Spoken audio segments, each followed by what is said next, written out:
লখিমপুৰ জিলাৰ বগীনদীৰ বড়ো সাহিত্য সভাৰ ভৱন চৌহদত কৃতি ছাত্ৰ-ছাত্ৰীক সম্বৰ্ধনা। বগীনদীৰ বড়ো সাহিত্য সভাৰ ভৱন চৌহদত লখিমপুৰ জিলা বড়ো ছাত্ৰ সন্থা BPO আৱফৰ যুটীয়া উদ্যোগত হাইস্কুল শিক্ষান্ত আৰু উচ্চতৰ মাধ্যমিকৰ চূড়ান্ত পৰীক্ষাত বড়ো মাধ্যমৰ পৰা কৃতিত্বৰে উত্তীৰ্ণ হোৱা কৃতিমান ছাত্ৰ-ছাত্ৰীক সম্বৰ্ধনা জনোৱা হয়। লখিমপুৰ জিলা বড়ো সাহিত্য সভাৰ সভাপতি নলেন মুছাহাৰীৰ সভাপতিত্বত অনুষ্ঠিত হোৱা এই সম্বৰ্ধনা অনুষ্ঠানত বড়ো মাধ্যমৰ পৰা কৃতিৰে সৈতে উত্তীৰ্ণ হোৱা 8 গৰাকী ছাত্ৰ-ছাত্ৰীক বড়ো জনগোষ্ঠীৰ পৰম্পৰাগত গামোচা, আৰনাই আৰু মানপত্ৰৰে সম্বৰ্ধনা জনোৱাৰ লগতে একোখনকৈ বহী আৰু কলম উপহাৰ হিচাপে প্ৰদান কৰে। এই সম্বৰ্ধনা অনুষ্ঠানত বড়ো সাহিত্য সভাৰ কেন্দ্ৰীয় সমিতিৰ সদস্য মহেন্দ্ৰ দৈমাৰীৰ লগতে নিখিল বড়ো ছাত্ৰ সন্থা, নিখিল বড়ো মহিলা কল্যাণ পৰিষদ, সংযুক্ত বড়ো গণমঞ্চ, জিলা বড়ো সাংস্কৃতিক মঞ্চৰ প্ৰতিনিধিসকল উপস্থিত থাকে। সংস্কৃতি সভাৰ সভাপতি সম্পাদক প্ৰমুখে সকলোৱে আছে, শিক্ষাৰ্থীসকল আছে, অভিভাৱকসকল আছে। তেওঁলোকক আজি আমাৰ তৰফৰ পৰা যৌথভাৱে যি সম্বৰ্ধনা জনালোঁ, সন্তুষ্ট আমাৰ হৈছে। কিন্তু কিছু লোকে ক'বৰ দৰে আমি ইয়াত কোনো স্বাৰ্থ লখিমপুৰ জিলা ভিত্তিত লখিমপুৰ জিলা বড়ো জাতীয় সংগঠনসমূহে একত্ৰিতভাৱে এইবাৰ 2020 চনৰ হাইস্কুল শিক্ষান্ত পৰীক্ষা, উচ্চতৰ মাধ্যমিক শিক্ষান্ত পৰীক্ষাত যিসকলে কৃতিত্বৰে প্ৰথম বিভাগত উত্তীৰ্ণ হৈছে তেওঁলোকক। বগীনদীৰ পৰা ভুৱন গৌতমৰ প্ৰতিবেদন, টাইমলাইন অসম। ঢকুৱাখানাত 2খন জৰাজীৰ্ণ বাঁহৰ দলঙে জ্বলাকলা খুৱাইছে 6খনৰো অধিক গাঁৱৰ ৰাইজক। দেশে স্বাধীনতা লাভ কৰাৰ 73 বছৰ অতিক্ৰম কৰাৰ পাছতো কোনো ধৰণৰ উন্নয়নৰ প্ৰভাৱ নপৰিল ঢকুৱাখানা বিধানসভা সমষ্টিৰ অন্তৰ্গত মৰণৈ গাঁও পঞ্চায়তৰ ফুচকৰামুখত অৱস্থিত এই দলং দুখনৰ। এনেদৰে এতিয়া টুলুঙা নাৱেৰে বিপদসংকুলভাৱে ৰাইজে যাতায়াত কৰিব লগা হৈছে। ইতিমধ্যে দলং ভাগি বাইচাইকেল আৰু মটৰ চাইকেলেৰে সৈতে পানীত পৰাৰো উদাহৰণ আছে। ফুচকৰামুখ, নাগপুৰ আৰু কৰঙা সংযোগী পথৰ চামপৰা নৈৰ ওপৰত থকা এইখন বাঁহৰ জৰাজীৰ্ণ দলঙেৰে বাসুদেৱ থান, ঢকুৱাখানা, মাজুলীলৈ যাতায়াত কৰিব পাৰি। কিন্তু জৰাজীৰ্ণ দলং দুখনৰ বাবে এতিয়া দুৰ্যোগ ভুগিব লগা হৈছে বিদ্যালয়ৰ ছাত্ৰ-ছাত্ৰী, ৰোগী আৰু ৰাইজে। কি কংগ্ৰেছ, কি বিজেপি, কি এজিপি, কাৰোৰে কাণসাৰ নাই। আনকি শাসনাধীষ্ঠ বিজেপি চৰকাৰেও যোৱা 4টা বছৰ অতিক্ৰম কৰাৰ পাছতো দুয়োখন দলঙৰ নিৰ্মাণৰ কথা চিন্তা নকৰিলে। স্থানীয় ৰাইজে মন্ত্ৰী তথা বিধায়কক এখন দলং নিৰ্মাণৰ বাবে বহুবাৰ নিবেদন কৰিছে যদিও আজি কুপতি কোনো কামত অহা নাই। সেয়ে দলং দুখন এতিয়াও কিয় পকীকৰণ কৰি দিয়া নাই তাকে লৈ অসন্তুষ্টি প্ৰকাশ কৰিছে স্থানীয় ৰাইজে।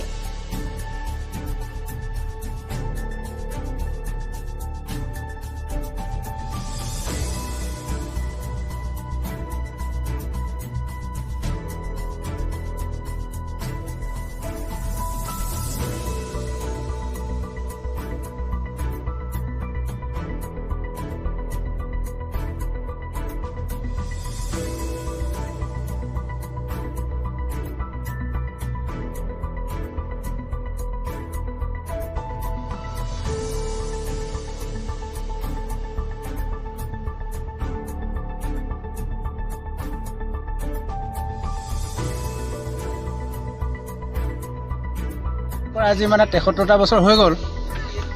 আমি অত্যন্ত দুৰ্ভাগ্যজনকভাৱে ক'ব বিচাৰোঁ, মাননীয় ৰাজ্যিক মন্ত্ৰী নৱদলৈক এইটো কাৰণে ক'ব বিচাৰোঁ পোনপটীয়াভাৱে যে তেখেতে আমি নাগপুৰ গাঁওখনত আহি তেওঁ হৰি মন্দিৰত 2-3বাৰকৈ সেৱা কৰি গুচি গ'ল। তেওঁ ইতিমধ্যে দলং আৰু কালভাৰ্ট দিয়া কথা আছিলে আৰু গত আপোনাৰ ঠিক ডিচেম্বৰ মাহত তেওঁলোকৰ মৰণৈ জিপিৰ পৰা আমাৰ 66 নং মানে মৰণৈ জিপি, এইটো আমাৰ ঘিলামৰা ব্লকৰ আণ্ডাৰত, তেওঁলোকে আহি আমাৰ নাগপুৰ ঠিক অলপ আগত গ'লে মানে এটা সাঁকো পোৱা যায়। সেই সাঁকো অত্যন্ত মানে দুৰ্বল, বিপদ আৰু আমি নিজে বনোৱা এইবিলাক দলং আমি নিজে বনাই মেলি বিপদজনক মেলি আজি পৰ্যন্ত এই যাতায়াতৰ সুবিধাবিলাক এতিয়া আপোনালোকৰ নিশ্চয় নিউজক আমি দিছোঁ যে গোটেই মানে 6 মাহত আমি মানে গোটেই বানবাৰিষাত ইয়াত থাকিবলগীয়া হয়। এয়া চাওক, এগৰাকী এতিয়া নামঘৰলৈ ওলাইছে, এই বিপদসংকুল পৰিস্থিতিত তেখেতে মানে গাত ধৰি যাবলগীয়া হৈছে। গতিকে আজি ল'ৰা ছোৱালী পাৰ হ'বলৈ যিহেতু শিক্ষা মৌলিক অধিকাৰ বুলি কৈছে গভৰ্ণমেণ্টে, মাননীয় শিক্ষামন্ত্ৰী হিমন্ত বিশ্ব শৰ্মাক আমি সেইটোৱে ক'ব বিচাৰোঁ যে কণ শিশুবিলাকক লৈ তেখেতলোকে কি হেতালি খেলিছে নেকি? আমি প্ৰতি বছৰে দলং বনাই আছোঁ, আজিও ৰাইজে বনাইছোঁ, আৰু এখন দলং আছে আমাৰ। আৰু এই দলংখন এয়া ওচৰতে আমাৰ এই কমলপুৰ স্কুল, আমি মানে লাইফৰ মানুহক আমি ক'ব বিচাৰিছোঁ, দেখুৱাব পাৰিলে আপুনি দেখুৱাই দিয়ক।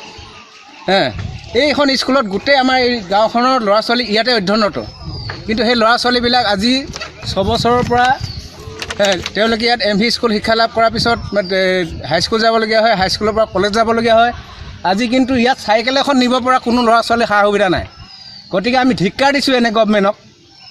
এই দলংখন অতি সোনকালে আমাক পকীকৰণ ব্যৱস্থাটো কৰি দিলে নিশ্চয় যাতায়াতে আমাক ব্যক্তিগত ফুচকা মুখলৈ যিটো কৰঙাৰ আৰু কমলপুৰ স্কুলৰ পৰা যিটো যায়, সেই দলংখন ভাগি পানীত পৰি আছে। আৰু আমাৰ নাগপুৰৰ যিখন গাঁৱৰ ডাঙৰ এখন বৃহৎ গাঁও, তাত আপোনাৰ দলংখন আমি ৰাইজে এই ইপাই সিপাই দোকানী দুজনে দলংখন ৰাখোঁতে যেনে তেনে এতিয়া বগাই আমাৰ ৰাইজে যাবলগীয়া হৈছে। গতিকে আমাক এই কৰ্তৃপক্ষই আমাক কি দিছে? আজি নৱদলে আমাক উলটি চোৱা নাই। আহি তেওঁলোকে নৱদলে আৰু এইজন কি আছিলে ধেমাজি প্ৰধান বৰুৱাই নিজেই কৈ গৈছিলে যে আমাৰ এই পুলটো আমি পকীকৰণ কৰিম, তোমালোকৰ দলং দিম। আজি 10 বছৰ দিন গুচি গ'ল, 10 বছৰ দিনে আমাক একো এটা দিয়া নাই। আমি এই বিপদতে সদায় থাকিবলগীয়া হৈছে ৰাইজ। গতিকে ৰাইজে একত্ৰিত হৈছে আৰু সাৱধান আপোনালোকক কৈছোঁ, যদি ভৱিষ্যত যদি ৰাইজক লাগে আপোনালোকে বস্তুখিনি দিলে আমি বহুত আনন্দ পাম। আৰু যদি নহয় নিদিয়ে আপোনালোকে উপযুক্ত সময়ত আমাৰ ওচৰলৈ নাহিব, হয়তো আমি ভোট বৰ্জন কৰিম। এই ল'ৰা একদম দলঙৰ পৰা পৰি পানীত পৰি গৈছে ৰাতি, তেতিয়া কি হ'ব? আৰু কালি এইপিনে দলং ভাগি ইখন দলং কৰঙাৰ পৰা যিটো কমলপুৰৰ পৰা আপোনাৰ কৰঙালৈ যায় সেইখন দলং ভাগি পানীত পৰি গোটেই ল'ৰা হাহাকাৰ হৈছে। মানে আপোনালোকৰ এই দলং দুখনৰ অৱস্থাৰ কাৰণে যথেষ্ট কষ্ট হৈছে। প্ৰধান বৰুৱাই নিজেই কাণত ধৰি কৈ গৈছিলে, প্ৰধান বৰুৱাই কাণত ধৰি 10 বাৰ কৈছিলে যে দলং দিম, আপোনালোকক পকীকৰণ দিম, চিন্তা নকৰিব। ক'লৈ গ'ল তেওঁ প্ৰধান বৰুৱা? আজি ক'ত পলালে? নৱদলে সিহঁতি দুইজনে আপোনাৰ এই টেঙৰ আলি খটাই পিনি আজি দলং দিয়া নাই আমাক, আমাৰ ৰাইজক এই অৱস্থাৰ কৰিছে তেওঁলোকে।